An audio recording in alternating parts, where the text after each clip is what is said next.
Alright guys, TacticalRab again today. Hope you're doing well and enjoying your day so far. Just a couple of days away now from the Call of Duty World Championship, and Scump has given his bracket prediction for the weekend, suggesting OpTic will have a massive bounce back at the World Championship in Vegas, saying they're going to start tucking teams into bed again as they did pre-Major 5, and also trying to put the Scump jinx on the team he expects to be the pre-tourney favourites. Very much enjoyed to hear your thoughts in the comments below. Hit the like button if you enjoy. Subscribe if you're new as always, I'd greatly appreciate it. Thought this was pretty cool as well from Jacob L, right, because after all the operator drama of the last week and a bit, I suppose, there's a couple of operators I'd keep in mind. Scump, of course, is one. There is kind of like a Doug skin in the game. I don't know if it was based on Doug, right, the kind of jacked guy in the game, the jacked operator. I don't know if he was based on Doug, but he might have been, to be honest. So, you know, Center says, look, I appreciate being associated with Seth here, but really it should be Nature and Scump probably for what they've done for COD. Also wanted to mention, though, XDefiant, because there's an open beta, I'm guessing is what this means,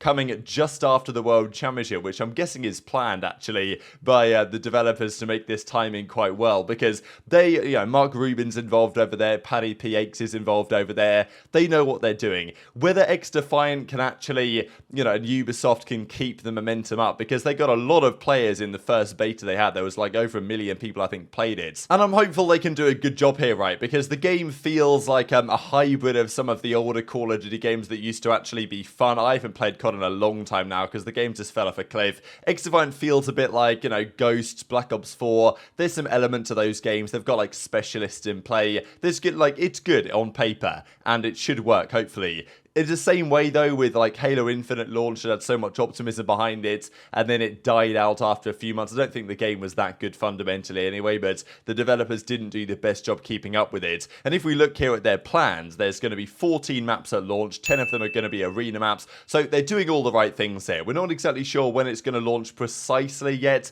but there's going to be this kind of open beta shortly after Champs, and then hopefully shortly after that, it will actually launch. So I want to see some actual competition for Call of Duty to try and spur COD into making better games, or XDefiant can actually be a seriously legit competitor, because we've talked about like the COD killer for years. It never really happens. COD only manages to just kill itself effectively with some of the decisions they make, and maybe there is a world in which the XDefiant Pro League is a thing in a couple of years' time, and some of the OGs actually end up going over there. I don't know, but it would be interesting to follow, and as I say, they are trying to do things right. Look at this 1-year roadmap here for Season 1 to 4 with, you know, so they've got the different codenames or whatever, but 3 new weapons, 3 new maps every single time, which is exactly what you'd want to see. So I think they're doing it the correct way over there. Whether Ubisoft is, you know, Ubisoft as a developer, pretty controversial in terms of whether they actually maintain their games as well as they could do. So hopefully they can execute well on this, because if they do a good job, then I think they really can take a dent into Call of Duty's player base, which is what probably needs to happen if Call of Duty actually is going to get better over the coming years. Let's talk about Champs then, right? So it's officially Champs Week. OpTic come out with this, and also it was the final day of Scrims yesterday for many of these teams. As Sam Phoenix says here, last day of Scrims for the season, certainly last day of online Scrims, right? The only Scrims they will play from now to the end of the year will be at the World Championship on, I'm guessing, probably today and tomorrow. Most of the teams actually have already flown out there by now, which does make sense, because the games begin on Thursday. Every team plays on Thursday, right? There's no more like, oh, you have to start in losers thing. There's 8 teams. They all play Thursday. Double elim tournament bracket. Lovely stuff. So a lot of the teams are either flying out today or flew out yesterday and are getting ready to go. I think I saw the Boston guys turn up. I'm pretty sure the Subliners guys were flying out as well. So Scrims are done. Whatever's happened over the last several days, that is kind of like where the teams find themselves at. And unless things drastically change in Scrims before the events, whatever's happened online the last few days will have a pretty good indication of what happens at Champs. Just this quickly as well here. So Lottie Van Praag, who I believe she was hosting recently at the Halo event, right? And she actually says flying somewhere pretty special tomorrow for a very special work week. Any guesses? And aLLeY gives the game away, I guess, and says, let me buy you a drink.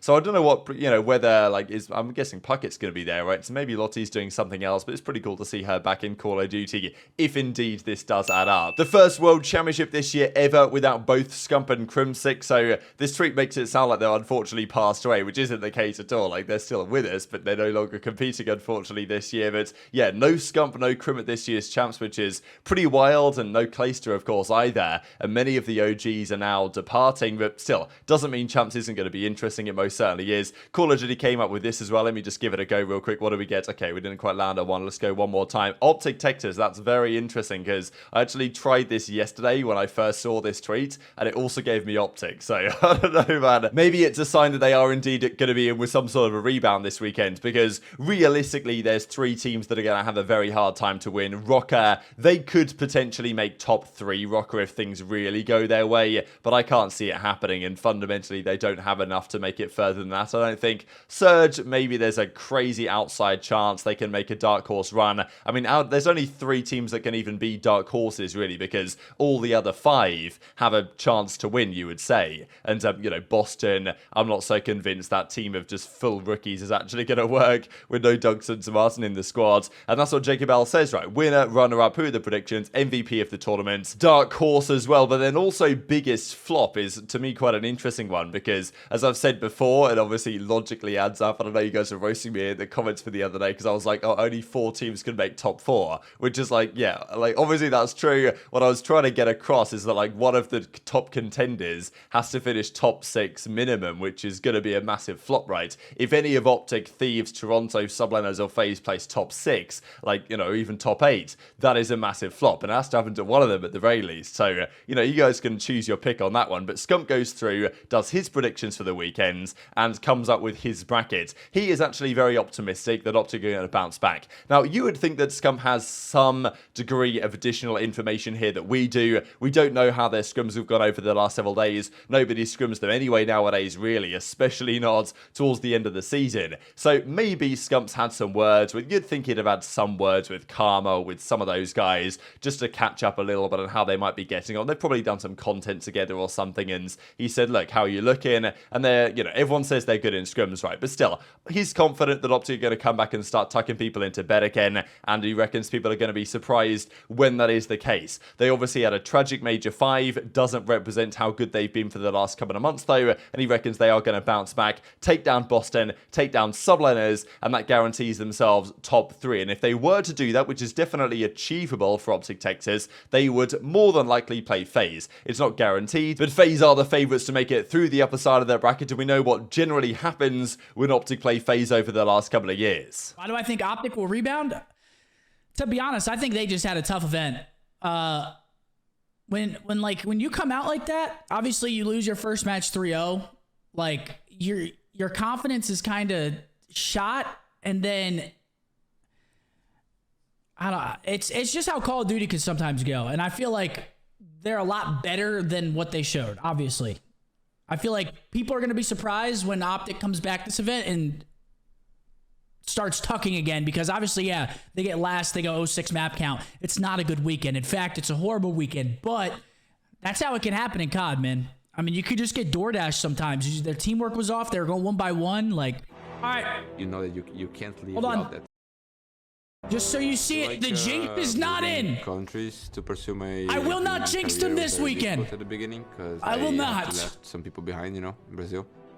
I will not jinx them. To think that you are the best. There's a pressure like of being a team captain, because like for example, FaZe if I'm not is taking scared it to play a match, like my team. That's it. I've put my juju on FaZe. People see that. Nah, for anyone that's L'ing me, you must clearly not. You must clearly not understand. We just have to prove to everyone else. So we see Scump there, understandably, maybe not quite super willing to put OpTic as the winners of the event, because he feels like that's going to take it one step too far. But in his bracket, yeah, I think he only put 4 maps for FaZe, but it is going to be a best of 9 in the grand finals come the championship Sunday. It's, you know, OpTic versus FaZe. It would be crazy, really, given the last couple of years, if they were to play twice, let's say in the winners finals and then again in the grand finals, and OpTic were to lose both times, because they've always had FaZe's number the last couple of years. Shotzzy has never lost to Slasher in his career. So if that matchup was to happen, I think that FaZe certainly have as good a chance of any now as they have done. But still, if the mental block is a thing, and if OpTic can just make it to the winners finals, they could be in with a great shout. Because if you look at the brackets here, like Ultra and Thieves, they've got to take each other out. One of them's got to take each other out. FaZe should beat Surge, and then FaZe can beat both Thieves and Ultra. They would be favoured in both of those series. Certainly Ultra, they've had their number for some time. Thieves would be very spicy, and I'm definitely hoping that we get a FaZe Thieves game here. And then on the other side, it's very possible to get OpTic FaZe or to get Subliners FaZe because of the way the bracket shapes up. And in fairness, as Scump says, just one good result for OpTic against Breach can set them up right, because if you have a bad start to the tourney, it can compound and things go badly wrong, as in fairness happens. I think it was literally like game 1 against Florida. They lost, what, the Fortress, didn't they? And then they were like, wait, how did that happen? We just lost Fortress to Florida. And then all of a sudden, their head just went out the window for the rest of the weekend. If they get a good result against Boston, then they could spiral it right. Will they be favourites in my estimation against New York? No, the way it's currently going. But can they win that series? Most certainly, yes. So that's what Scump reckons, right? He's predicting an OpTic to top 3 to then lose to FaZe twice. And if they were to lose to FaZe twice, that would be crazy for the OpTic fans, right? Just to think that they've beaten FaZe every time that it either mattered or didn't matter so much over the last couple of years, just to lose a couple of the big ones. But of course, Scump is trying to ensure the Scump jinx doesn't come into play, because there's been a couple of times, let's say over the last several months here, where he's either jinxed the OpTic like COD roster or the Halo team, or done it again. So he's trying not to make that happen here for the World Championship, but I think his bracket is pretty plausible, to be fair. FaZe will be the pre-tournament favourites, but that OpTic versus New York series, if it happens, is going to be massive to determine things, because there has to be some weight to the FaZe versus OpTic situation, the way it's gone. I mean, what is it, like 7-1, 8-1 over the last couple of years, and this year I think it's 4-0 for OpTic in that particular matchup. But look, at the World Championship, it's a different story. But maybe there's even part of OpTic that thinks, you know what, all we've got to do is get to the winners finals against FaZe, and we should be good to go to win the entire thing, because Dashy, he always turns up big time against Cellium. We know Shotzzy against Slasher. I don't really think Shotzzy Slasher is a rivalry necessarily, but every time they played, when Shotzzy was on Dallas Empire, Slasher was on OGLA, Shotzzy won. When Shotzy's been on OpTic Texas the last couple of years and they played either Los Angeles Guerrillas or now FaZe, he's beat him anyway. So, you know, it's a big storyline to keep your eyes on. Just to close out the video, I wanted to mention this. We looked at this in another format yesterday, but this is one way of looking at it. The only 4 rookies to have ever won champs in their inaugural year. Miracles back in 2013. The guys he won champs with had already competed for a season or 2 at that point. Simp, iLLeY, Shotzzy. Hasn't happened since 2019 on LAN, 2020 online, and these are the rookies. So Beans, Fame, Ghosty, Hicksy, Kremp, Scrappy, and Snoopy will compete for the chance to do that. You've got to think the most likely here is either Ghosty or it's Hicksy and Scrappy, right, on the Toronto side of things. I'm not so convinced that the 3 rookies on Boston are going to be able to get the job done, nor Fame necessarily on the Minnesota Rokkr, but definitely an interesting question in the comment section below. And just to close out with this, these are our rankings for Rookie of the Year. So we'll see, this is the coaches poll actually in terms of who won it at the end of the day, and it went quite convincingly to Scrappy. So